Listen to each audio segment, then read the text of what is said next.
अरे mango shake लिया है यार, इतनी देर हो गई, पसीना आ रहा है। यार माहिर भाई, हाँ बे क्या हाल चाल तुम्हारे? बढ़िया। अबे ये मदरसे के बच्चे बड़े शैतान होते हैं भाई, बड़े शरीर और बहुत ही तेज बच्चे होते हैं यार ये। क्या हुआ? अल्लाह बचाए इन लोगों से, इन बच्चों से। वो क्या गया?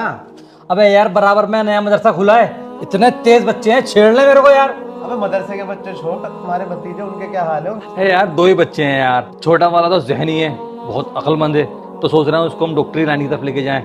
और बड़ा वाला जो है? बड़ा वाला अरे भाई अल्लाह बचाए, बहुत शैतान है, बहुत बदतमीज है, बहुत ही शरीर है, उसको सोच रहा हूँ मैं मदरसे में डालूंगा।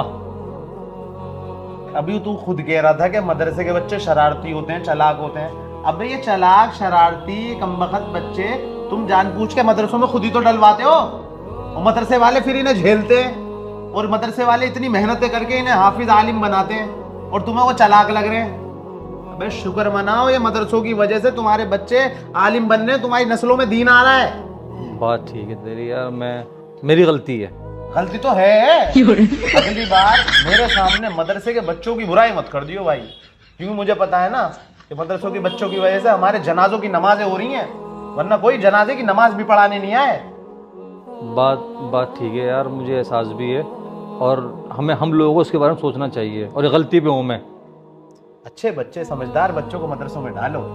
अच्छे बच्चे जो होते हैं, समझदार जो होते हैं, उन्हें डॉक्टर बनाएंगे, इंजीनियर बनाएंगे, और जो बच्चा दिखेगा ना शरारती है खेल में, उसे डाल देंगे मदरसे में। अब तो वो शरारत नहीं करेगा मदरसे में, और क्या नेक नमाजें, वो तकवा गुजार बनेगा मदरसे में। वो तो मदरसे वालों की मेहनत होती है, बड़ी कुर्बानियां होती हैं। बात जायज़ है। हाँ, अरे एक शेख अब्दुल्ला के लिए लिया। ठीक है।